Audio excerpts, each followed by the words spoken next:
नमस्कार, आप सभी विद्यार्थियों का पुनः एक बार स्वागत है हमारी क्लास में। अभी हम लोग पढ़ने जा रहे हैं क्लास 10 का केमिस्ट्री। आप इस वीडियो को लगातार अंतिम तक देखें और अंतिम तक देखने के पश्चात ही यह निर्धारित करें कि यह हमें समझ में आया या नहीं आया। अगर समझ में आया, अगर आप इसका लाभ ले रहे हैं और नए विद्यार्थी अभी तक सब्सक्राइब नहीं किए हैं तो इसको सब्सक्राइब कीजिए और इसका पूर्णतः लाभ लीजिए। तो इसके पहले वाले क्लास में हमने समझाया था कि कैसे हम रासायनिक समीकरण का संतुलन करते हैं। ऐसे हमने बताया था कि रासायनिक समीकरण दो प्रकार के होते हैं, एक संतुलित और एक असंतुलित। लेकिन हम जब भी अध्ययन करते हैं तो केवल और केवल बैलेंस्ड केमिकल इक्वेशन यानी कि संतुलित रासायनिक समीकरण का अध्ययन करते हैं, न कि असंतुलित रासायनिक समीकरण का अध्ययन करते हैं। उसमें भी आपको बताया गया था कि संतुलित रासायनिक समीकरण का अध्ययन क्यों करते हैं, क्योंकि संतुलित रासायनिक समीकरण आपका द्रव्यमान संरक्षण नियम का अनुपालन करता है, जबकि असंतुलित रासायनिक समीकरण द्रव्यमान संरक्षण नियम का अनुपालन नहीं करता। तो अब असंतुलित रासायनिक समीकरण का संतुलन कैसे करेंगे, इसके लिए भी हमने बताया था कि कैसे क्या करें। सबसे पहले तो दिए गए रासायनिक समीकरण में हम तत्वों का निर्धारण करते हैं कि इसमें कौन कौन से तत्व शामिल हैं। उसके बाद हम यह देखते हैं कि अभिकारक में जो तत्व शामिल हैं उनके कितने परमाणु हैं और उसी तत्व के परमाणु प्रतिफल में कितने हैं। अगर अभिकारक में शामिल तत्व के परमाणुओं की संख्या प्रतिफल के तत्व के परमाणुओं की संख्या के बराबर है तो वह आपका संतुलित होता है, अन्यथा असंतुलित होता है। तो जब असंतुलित पाया जाता है तो उस स्थिति में उसका हम संतुलन करते हैं। और संतुलन करने के लिए सबसे आसान है, प्रत्येक एक तत्व को देखिए। अब अगर असमान है तो क्या करते हैं, तो विपरीत नंबर से एक दूसरे में गुना कर दीजिए जिससे कि वह बैलेंस हो जाए। तो आइए हम कुछ उदाहरण के द्वारा, यानी कि कुछ एनसीईआरटी के अभ्यास के प्रश्न हैं, उसके माध्यम से फिर से कुछ और संतुलन करते हैं कि जिससे कि आप उसको भली भांति पूर्ण रूप से समझ सके। और इसको हमने जब समझाने क्रम में जब बताया था तो कुछ बात को बताया था कि आपको क्या क्या जरूरी है इसको समझने के लिए। तत्व का संकेत पहचानने आना चाहिए, परमाणु की संख्या कौन होती है आना चाहिए, अणु की संख्या कौन होती है आना चाहिए, सूत्र लिखने आना चाहिए, तब जाकर के आप इसका संतुलन आसानी से कर सकते हैं। अगर सूत्र नहीं दिया होगा, नाम दिया होगा तो पहले तो सूत्र लिखेंगे तब हम उसका काम करेंगे। तो आइए हम देखते हैं इसमें कि किसके कौन कितने परमाणु हैं और कैसे संतुलन होगा। इसके अलावा आपको और भी बताया गया था कि अगर आपको जटिल कोई यौगिक दिया हुआ है, कोष्टक वाला दिया है, तो पहले कोष्टक का ध्यान रखते हैं, उसके बाद आगे का काम करते हैं। चलिए आइए देखते हैं पहला से। यहाँ देखिए H बड़ा है, इसके बाद कोई छोटा नहीं है, H एक परमाणु नहीं है। N बड़ा है, इसके बाद कोई छोटा एलिमेंट नहीं है, कोई छोटा अल्फाबेट नहीं है, इसलिए N एक आपको परमाणु है। O आपका एक परमाणु हो गया, C आपका एक परमाणु हो गया, फिर O और H हो जाता है। कितना परमाणु हो गया। और वहीं अब इधर का जो परमाणु हम देखें वहीं इधर भी होगा। अब देखिए नाइट्रेट NO3, यहाँ पर अगर NO3 देखा जाए तो कितना है, 1, और यहाँ पर NO3 कितना है, 2। क्या करेंगे हम बताइए, 2 से उधर गुना कर देंगे और 1 से इधर गुना कर देंगे। 1 को लिखे या नहीं लिखे कोई फर्क नहीं पड़ता, लेकिन 2 है तो यहाँ पर लिखना होगा। अब देखिए HNO3 के साथ H था, H का परमाणु कितना है, आप जानते हैं कि परमाणु की संख्या कौन बताता है।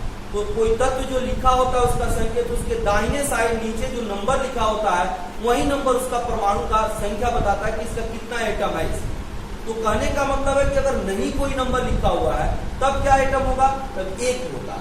अब यहाँ पर 2 लिख दिए तो हाइड्रोजन तो पहले से 1 था, तो अब हाइड्रोजन कितना हो जाएगा, 2। और यहाँ देखिए यहाँ पर हाइड्रोजन 1 है लेकिन OH 2 तो इसलिए हाइड्रोजन 2 हो गया, तो 2 तो हाइड्रोजन 2 हाइड्रोजन 4 हो गया। यहाँ पर देखिए हाइड्रोजन इसमें तो है नहीं, इसमें है कितना, 2। तो इसको 4 बनाना तो क्या करेंगे, 4 में 2 से भाग देंगे, कितना आएगा, 2। तो 2 को यहाँ रखेंगे। कभी भी जो नंबर हम अपने से लिखते हैं तो जो अणु जो आपका एटम होता है, जो परमाणु होता है, जिस अणु में शामिल है उसके आगे हमेशा वह नंबर लिखा जाता है, न कि बीच में लिखते हैं, न ही किनारे लिखते हैं। अब क्या हो जाएगा बताइए, 2 दूना 4, और यहाँ पर 2 हाइड्रोजन और 2 हाइड्रोजन 4 हाइड्रोजन, यानी कि हाइड्रोजन बराबर हो गया। नाइट्रेट NO3 बराबर हो गया। आगे देखिए कैल्शियम, कैल्शियम कितना हो गया 1, यहाँ पर कैल्शियम 1 बराबर हो गया। ऑक्सीजन 2, और इधर देखिए ऑक्सीजन 1 था, 2 से गुना कर ऑक्सीजन 2 हो गया। इस ऑक्सीजन का कोई मतलब नहीं, क्योंकि नाइट्रेट के साथ में संतुलित हो चुका है। तो ऑक्सीजन यहाँ 2 हो, ऑक्सीजन यहाँ 2, अब यहाँ पर यह पूर्ण रूप से संतुलित हो चुका है। अब यह आपका इस तरह से हम संतुलन करते हैं। आगे भी देखिए, यहाँ देखिए Na कितना 1, यहाँ पर Na कितना 2। क्या करेंगे बताइए, इसके परमाणु से उधर अणु में गुना कर देंगे, उसके परमाणु से इधर के अणु में गुना कर देंगे। 2 उधर गुना हो गया और 1 इधर गुना हो गया। 1 तो यहाँ लिखेंगे नहीं, लेकिन 2 यहाँ लिखेंगे। सोडियम 2 हो गया, सोडियम 2। अगला परमाणु, अगला देखिए ऑक्सीजन 1 था, 2 से गुना किए तो ऑक्सीजन 2 हो गया। इधर ऑक्सीजन देखिए 1 है, अब यहाँ पर क्या करेंगे, इधर 1 है उधर 2 है, 2 से इधर गुना 1 से उधर गुना, 2 यहाँ लिख देंगे। अब 2 ऑक्सीजन हो गया, इधर 1 गुना करेंगे 2 में तो 2 ही आएगा, 2 ऑक्सीजन हो गया। अब देखिए हाइड्रोजन, हाइड्रोजन यहाँ पर 1 था, 2 से गुना किए तो 2 और 2 4, यहाँ हाइड्रोजन 2 दूना 4, और हो गया संतुलित, कुछ नहीं करना है। आगे देखिए Na 1 थो, Na 1 बराबर हो गया। Cl 1 थो, Cl 1 बराबर है। Ag 1 थो, Ag 1 बराबर है। NO3 1 थो, NO3 1 बराबर है। यहाँ पे कोई दिक्कत नहीं। आगे देखिए BaCl3 इतना है, यानी कि Ba बैरियम 1 थो, बैरियम 1 थो। Cl2 यानी क्लोरीन 2 को, और यहाँ पर क्लोरीन हुआ। क्या करेंगे बोलिए, 2 से इधर गुना और 1 से उधर गुना, तो 2 यहाँ आ जाएगा, 1 को नहीं लिखते हैं, यहाँ पर 2 आ गया, तो क्लोरीन 2 हो गया। हाइड्रोजन 1 है, 2 से गुना करेंगे तो हाइड्रोजन 2 हो गया, और यहाँ पर देखिए हाइड्रोजन 2 हो गया। फिर SO4 1 और SO4 1, यह संतुलित हो गया। यह देखिए पूरा हमने संतुलन कर लिया, यानी कि प्रत्येक एक पार्टिकल का हम दोनों तरफ संख्या निकालते हैं, अगर डिफरेंट है तो एक दूसरे के साथ अदला बदली करके गुना कर लेते हैं, आपका रिजल्ट आता चला जाएगा। अब देखिए अगला क्वेश्चन हम लोग करेंगे। अब देखिए कि आपके सामने इस तरह का क्वेश्चन दिया जाएगा और कहा जाएगा कि इसको आप संतुलित, यहाँ पर तो सूत्र आपको दिखाई नहीं दे रहा है, आपको यहाँ पे तत्वों का पता नहीं चलेगा, इसके लिए आपको सूत्र लिखना पड़ेगा। और सूत्र को लिखने के लिए आपको आयन को याद रखना एकदम जरूरी है कि उस आयन से हम कैसे सूत्र का निर्धारण कर सकते हैं। अगर आयन याद नहीं है तो आप न इसको लिख पाएंगे और न ही संतुलित कर पाएंगे। जब तक सूत्र नहीं लिखाएगा तब तक उसमें का तत्व का परमाणु पता नहीं चलेगा, और जब तक तत्व का परमाणु का पता नहीं चलेगा तब तक आप संतुलन कदापि नहीं कर पाएंगे। और उसके लिए तत्व का परमाणु, संकेत, सूत्र और सूत्र के लिए आयन, इतना आपको कंफर्म करना पड़ेगा। इन सारी बातों को हम बार बार बताते आ रहे हैं, जब से यह चैप्टर हम पढ़ा रहे हैं तब से, पिछले क्लास में भी इसका जिक्र किए हुए हैं। तो इसलिए अगर इसको महत्वपूर्ण, या आप अगर कहते हैं कि समझ में नहीं आ रहा है, तो समझ में नहीं आने का कारण दूसरा यहाँ पर कुछ नहीं हुआ है। अगर आप तत्व को समझते हैं, उसके परमाणु को समझते हैं, उसके संकेत को समझते हैं, आयन को समझते हैं, सूत्र को समझते हैं, तो आप सब कुछ समझ सकते हैं। यहाँ पर बहुत ही हल्का है, जिसका आप कल्पना भी नहीं कर सकते यह कितना हल्का है। थोड़ा सा आपको समझना है, क्रॉस कर देना है सूत्र लेकर के, बस आपके सामने इसका रिजल्ट होगा। और देखिए अब कैसे इसको लिखते हैं। कैल्शियम हाइड्रोक्साइड, तो कैल्शियम का आयन क्या होता है, Ca+। हाइड्रोक्साइड का आयन क्या होता है, OH-। इसके लिए हम बताए थे कैसे सूत्र लिखते हैं। जितना प्लस होता है उसका मतलब यह है कि वह परमाणु या परमाणुओं का समूह उतना इलेक्ट्रॉन को देने के बल है, दे सकता है, इसलिए उतना प्लस है, और माइनस यानी कि उतना वह लेगा, ले दे करके वो अपना यौगिक बनाता है। तो हम शॉर्टकट में क्या करते हैं, कैल्शियम का कितना परमाणु, 1 माइनस है, और OH का कितना परमाणु, 2, चूंकि 2 प्लस है, CaOH प्लस। कार्बन डाइऑक्साइड यह आयन से बनने वाला नहीं है, कार्बन है तो C लिख दिए, और डाइऑक्साइड ऑक्साइड मतलब वो हो गया ऑक्सीजन, और डाई का मतलब है कि ऑक्सीजन का 2 परमाणु। ऑक्सीजन का 2 परमाणु यानी कि CO2। देखिए आप लोग ऐसे पढ़े हुए हैं कि 1/2 को हम क्या कहते हैं, हेवी कहते हैं। एक को क्या कहते हैं, एक को कहते हैं यूनो या मोनो, यूनी या मोनो। 2 को कहते हैं बाई या डाई, 3 को कहते हैं ट्राई, 4 को कहते हैं टेट्रा, ऐसे बढ़ता है। 5 को पेंटा, ऐसे होता है। तो कार्बन डाइऑक्साइड, कार्बन के लिए C हो गया, ऑक्साइड का वो हो गया, और कितना है डाई है, डाई के लिए क्या आएगा 2 यानी कि CO। अगर यही कार्बन मोनोऑक्साइड रहता तो कार्बन के लिए C, मोनो के लिए 1 और ऑक्साइड यानी कि O, तो CO2 हो गया। फिर कैल्शियम कार्बोनेट, तो कैल्शियम कार्बोनेट कैसे लिखेंगे, कैल्शियम का Ca++ और कार्बोनेट का CO3 देखिए दोनों पर चार्ज समान है, इधर 2 को प्लस है, इसको इधर 2 को माइनस है, दोनों एक दूसरे को ले जाकर के बराबर करेगा तो यहाँ पे क्या बच जाएगा CaCO3 और प्लस जल यानी कि यही आपका रासायनिक समीकरण बन गया।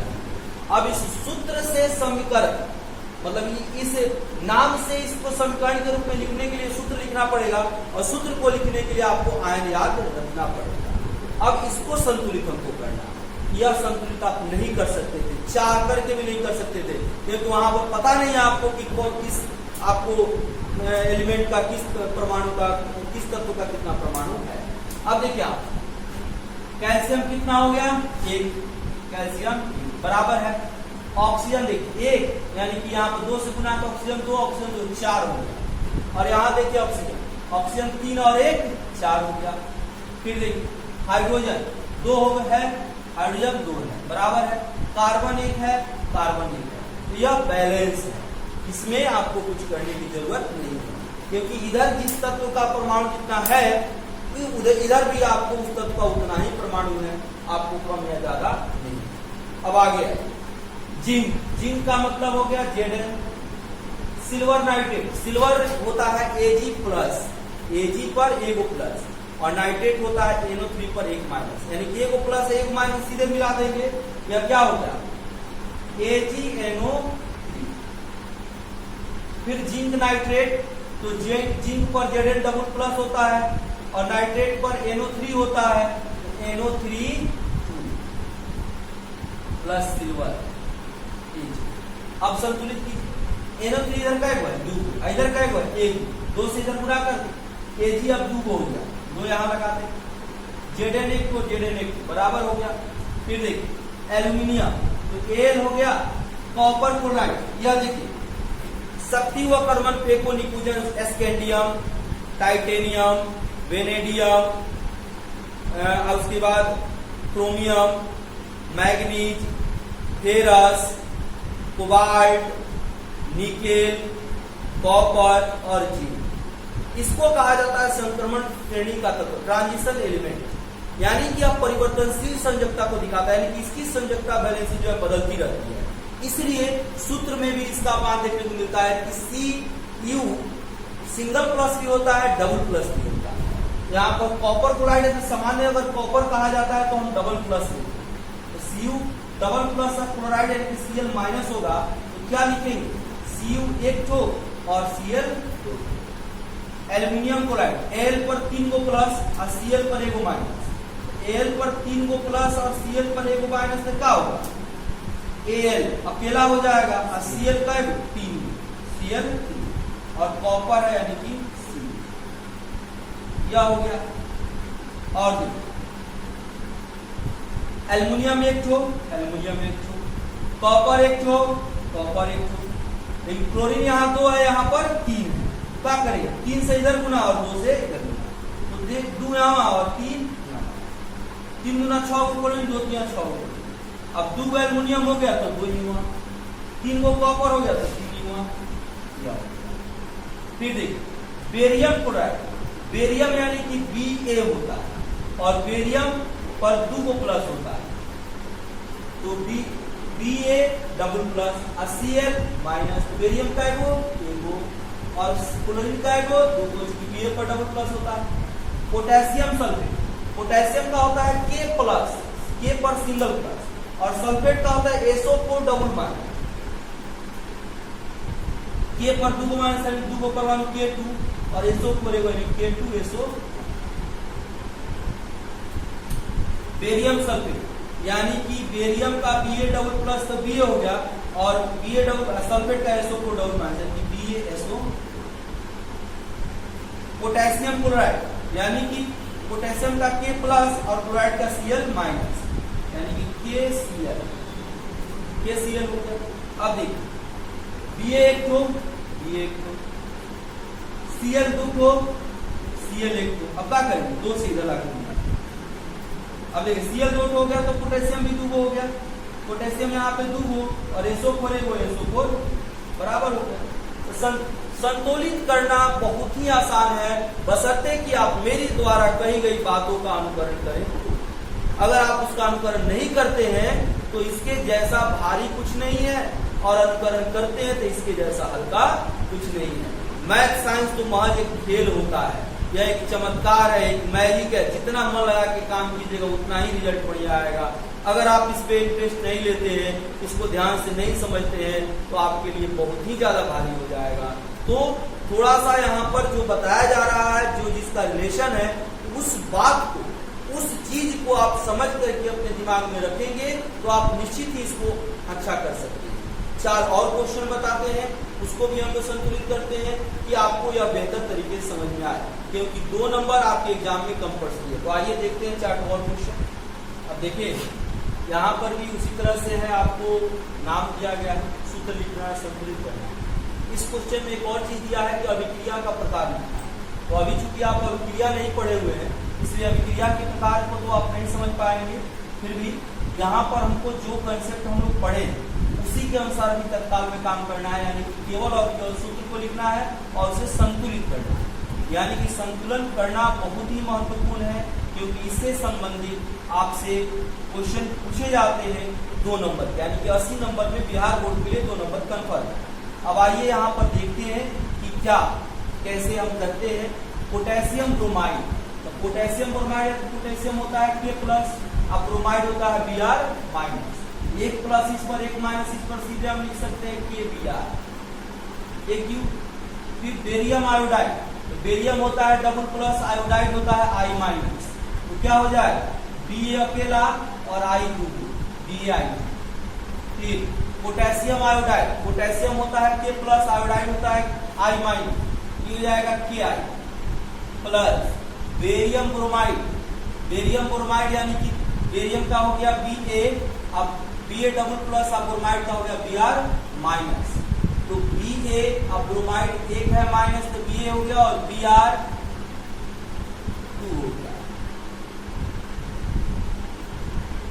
एक क्यू या भी एक क्यू या भी एक क्यू या भी, मतलब यह अवस्था लिख रहे हैं। अब यहाँ पे देखिए हम संतुलित करेंगे, देखेंगे कि अकेला है, कि अकेला है, Br 1 हो, Br 2 से उधर गुना और 1 से इधर गुना, तो 2 यहाँ पर लिखेंगे। अब देखिए फिर Ba 1 हो, Ba 1, I 2 हो, I 1, तो 2 से इधर गुना 1 से इधर गुना, तो यहाँ हो गया। अब देखिए यहाँ कि 1 था तो 2 से गुना फिर 2 हो गया, यहाँ पर भी 2 हो गया। बेरियम 1 हो, बेरियम 1 हो, I 2 हो, I 2, यह देखिए संतुलित हो चुका है। और देखिए जिंक कार्बन, तो जिंक का होता है Zn डबल प्लस और कार्बोनेट का होता है CO3 डबल माइनस, यानी कि 1 पर डबल प्लस और 1 पर डबल माइनस, तो दोनों पर चार्ज अपोजिट है और बराबर, इसलिए सीधे मिला क्या हो जाएगा ZnCO3।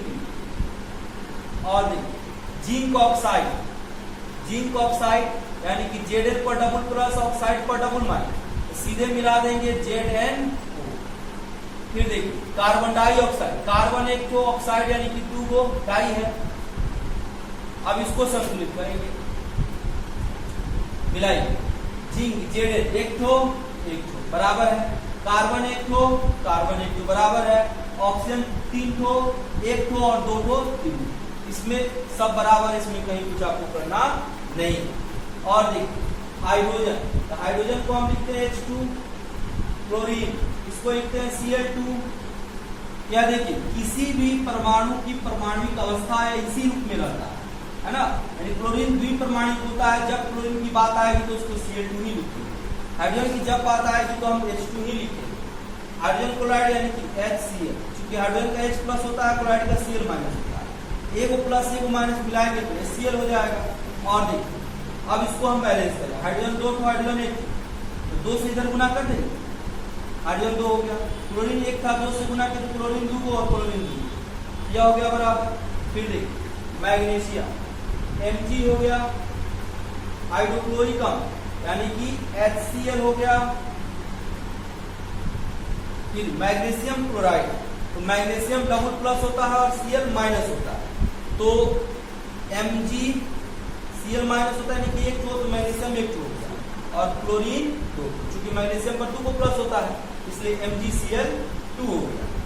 और फिर देखिए हाइड्रोजन यानी कि H2, संतुलित कीजिए, मैग्नीशियम 1 मैग्नीशियम 1, क्लोरीन 1 क्लोरीन 2, क्या करेंगे 2 यहाँ पर गुना कर दिए, अब हाइड्रोजन 2 हो गया, हाइड्रोजन 2 हो गया, क्लोरीन 2 हो गया, क्लोरीन 2 हो गया। देखिए संतुलित हो गया। देखिए कितना आसानी सब इसको संतुलित कर पा रहे हैं। यह आसान क्यों हो रहा है? आसान इसलिए है क्योंकि अगर आप आयन जानते हैं तो सूत्र लिखना आसान है, और आप संकेत जानते हैं तो परमाणु देखना आसान है, और जब परमाणु निर्धारित कर लिए तो उसको बैलेंस करना आसान है। परमाणु निर्धारित हो जाएगा तो बैलेंस कैसे करेंगे? अपोजिट टर्म में परमाणु की संख्या से गुना कर देते हैं, वो खुद ब खुद बराबर हो जाएगा। यहाँ पे कोई दिक्कत होने वाला नहीं है, तो इसको आप लोग करें ध्यान से। अब देखिए सीखने का एक और तरीका, कैसे हम संतुलन को और बेहतर कर सकते हैं। आपके पास किसी भी पब्लिकेशन का कोई भी बुक हो, उसमें बहुत सारे समीकरण दिए हैं, तो जो आपका समीकरण दिया होता है उसमें दिए गए अणु यौगिक के आगे जो नंबर लिखा होता है उस नंबर को छोड़ करके आप समीकरण लिखिए। जितना भी किताब में दिया है शुरू से लेकर लास्ट तक सारा समीकरण लिखिए। जैसे सपोज अगर मान लेते हैं किताब में कोई सूत्र देता है तो इस तरह से देगा H2Cl2 2HCl ऐसे देगा। हमको अब लिखना कैसे है? अभी 2 का नहीं, हम लिखेंगे H2Cl2 और फिर HCl। ढूंढ करके जितना भी है उसके आगे जो नंबर लिखा होगा उसको हटा करके सारा समीकरण हम एकत्र कर लेंगे, लिख लेंगे। जितना भी हो 10 20 50 100 जो भी हो उस सबको लिख लेंगे और तब उसको संतुलित करना शुरू करें, है ना। तो आप जैसे जैसे जितना ही उसको संतुलित कीजिएगा उतना ही आपका जो है इसके प्रति जो है लगाव बढ़ेगा, वह बात समझ में आएगी, वह परमानेंट आपके दिमाग में स्टोर हो जाएगा, कभी भी आप उसको भूलेंगे नहीं। तो इसको समझने के लिए, इसको हमेशा के लिए अपने दिमाग में रखने के लिए पहले 1-2 बात यहाँ पे समझिए। यह केवल और केवल कंसेप्ट है, नहीं इसमें कोई फॉर्मूला है, नहीं इसमें कोई आपको ज्यादा कुछ करना है, बस थोड़ा सा दिमाग का एक स्मॉलेस्ट पार्ट, डेल्टा पार्ट आपको यूज करना है, और उसी यूजिंग के द्वारा ही आप आसानी से इस संतुलन को कर सकते हैं। इसमें कोई भी ज्यादा आपको काम नहीं करना है। एक बात समझिए कि हम जो भी तैयारी कभी करते हैं, एक एक पॉइंट को हम अपने साथ ऐड करते जाएंगे तो बहुत सारा हम चीज जमा कर सकते हैं। हम अपने रिजल्ट के लिए, हम अपने आगे आने वाले जिसमें भी इंटरव्यू के लिए हो, चाहे एग्जाम के लिए हो, जो भी काम कर रहे हैं उसके लिए बहुत सारा चीज हम जमा कर सकते हैं। और एक एक चीज को छोड़ देंगे कि नहीं पूछेगा, चाहेगा नहीं आएगा, क्या जाने आएगा कि नहीं आएगा, तो ऐसे अगर आप सोचेंगे तो एक एक चीज आप गंवा देंगे। तो थोड़ा सा ध्यान दीजिए, एक एक पार्ट को समझने का प्रयास कीजिए, उसको जोड़िए और खुद से उसको बनाने का काम कीजिए। जब वह बनेगा तो आप निश्चित रूप से आपका हौसला अफजाई होगा और आप उसको नियंत्रण में लेकर के आप अपने दिमाग में परमानेंट स्टोर कर सकते हैं, कभी भी दिक्कत नहीं होगा। एक बात और समझ लीजिए कि कभी भी कोई चीज पढ़ा जाता है, समझा जाता है, देखा जाता है, सुना जाता है, तो उसको ऐसे ग्रहण कीजिए कि जैसे आप उसको ग्रहण कर रहे हैं ठीक उसी तरह से बता दें। हम कोई मूवी देखते हैं तो मूवी का एक एक पार्ट हम ध्यान से किसी दूसरे को, अपने दोस्त को या आगे आने वाले को बता देते हैं, लेकिन वही चीज हम कोई दूसरा काम जैसे पढ़ाई का काम करते हैं तो क्लास में पढ़ते हैं, सुबह में पढ़ते हैं और घर जाते हैं तब तक भूल जाते हैं। क्यों? क्योंकि उस पर आपका ध्यान था ही नहीं। लेकिन जब आप मूवी देखते हैं, सीरियल देखते हैं, सिनेमा देखते हैं, तो आप एकदम उस पर कंसंट्रेट हो जाते हैं, जिसके कारण उसका पार्ट आपके दिमाग में। तो एक और कारण है कहानी, यानी कि वो आप जो रखा जा रहा है बात, वो एक कहानी के माध्यम से रखा जा रहा है। ठीक उसी तरह से इसको भी एक कहानी के जैसा ही समझने का प्रयास कीजिएगा। जैसे हम प्रैक्टिकली हम बता रहे हैं, वैसे ही प्रैक्टिकली इसको आप अपने दिमाग में लाइएगा, तो आप निश्चित रूप से इसको अच्छा से अच्छा कर सकते हैं। तो इसको बनाइए, इसका अभ्यास कीजिए। अब अगले क्लास में हम लोग पढ़ेंगे, निश्चित रूप से क्लास को ध्यान से अगला पढ़िए। अब हम लोग शुरू करेंगे रासायनिक अभिक्रिया, यानी कि अब हम लोग जानेंगे रासायनिक अभिक्रिया कितने प्रकार के होते हैं और वह रासायनिक अभिक्रिया कैसे होती है। जैसे ही रासायनिक अभिक्रिया खत्म होगा, बस आपका चैप्टर समाप्त हो जाएगा, यानी कि हम अब लोग लास्ट पार्ट में आएंगे रासायनिक अभिक्रिया। तो अगले क्लास में रासायनिक अभिक्रिया के साथ हम लोग मिलेंगे। वीडियो को एक बार ध्यान रखें, पूरा देखें, ईमानदारी से देखें और अंतिम तक देखें। तो अगले क्लास में रासायनिक अभिक्रिया के साथ पुनः मिलेंगे।